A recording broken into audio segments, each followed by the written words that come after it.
Okay, so now we're gonna create a procedural building inside Unreal Developers Kit.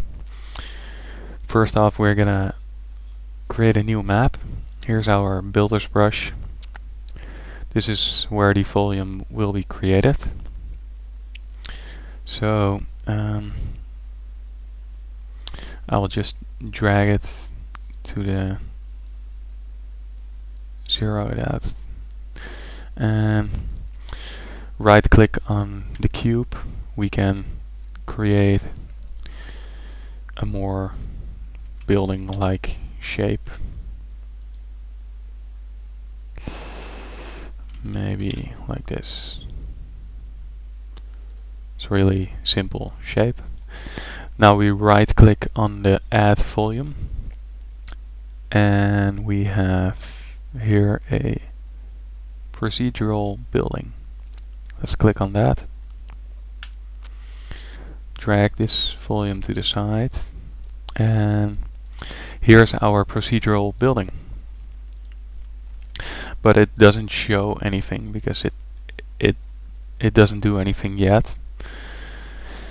If we go to the properties, we will see that a rule set is missing, and we have a lot of different properties here. By default, there will be no rules applied to the roof or the floor. The roof is this side, the floor is the bottom side here. So by default there will be a mesh generated for the roof. This means there will be a simple quad polygon will be created for the roof, and we can apply a texture to that. Generate floor mesh is usually turned off because your building is most likely not floating in the air, so this is a side players won't see. Apply rules to roof and floor. We'll just apply all the rules you have here onto the roof and the floor. Most likely you want to keep that turned off because it will look weird when you have windows on your roof, so you won't be needing that. Split wall at roof levels means that there's actually a good example of that in the Unreal Developers Network website. It's right, let's see, it's right here.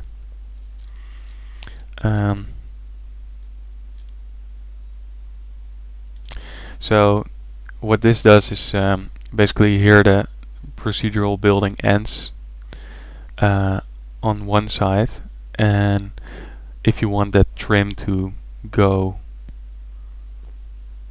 further than that, it needs to split the scope. So when you turn this off, it will look like this. When you turn it on, it will look like that.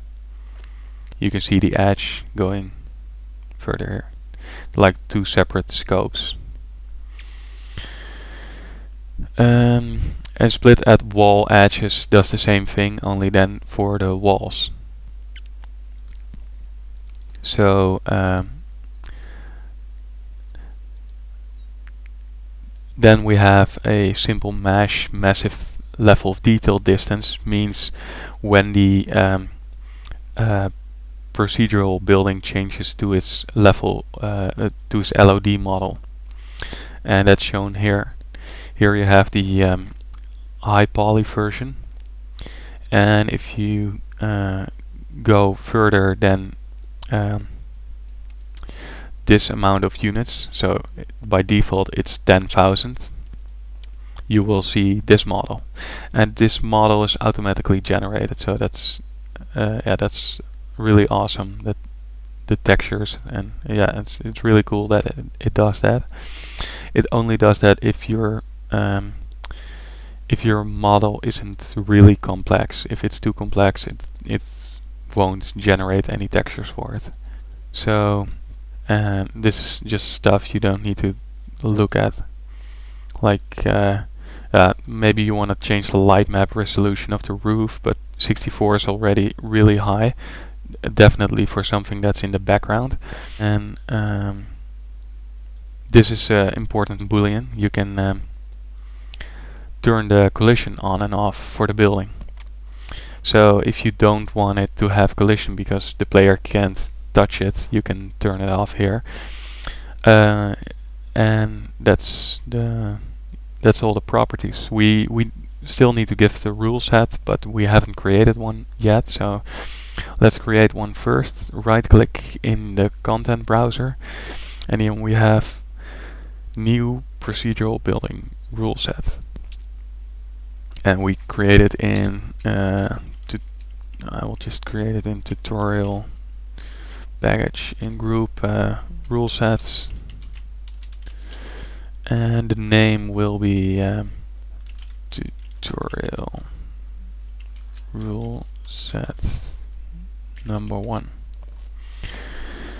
And make sure this is still on the procedural building rule set, just in case you by accident click something else. Then we press OK, and it immediately opens this really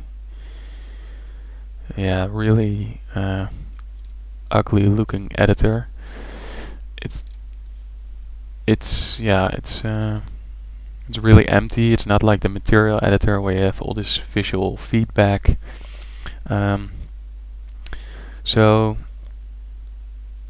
we have these properties here, and some are not important for now, maybe later on, but what is important is the default roof material.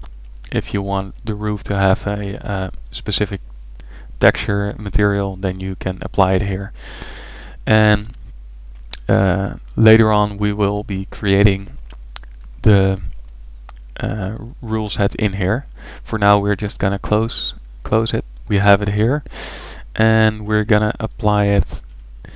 If we select the building and press F4, you come in the properties. You can also right click and go to procedural building properties, and then we click on this thingy and we click on the arrow, and then it will automatically show our procedural building. And it's empty because we haven't done anything yet. It only shows the roof because it automatically generates a mesh for the roof. That's what we have here in the properties, generate roof mesh.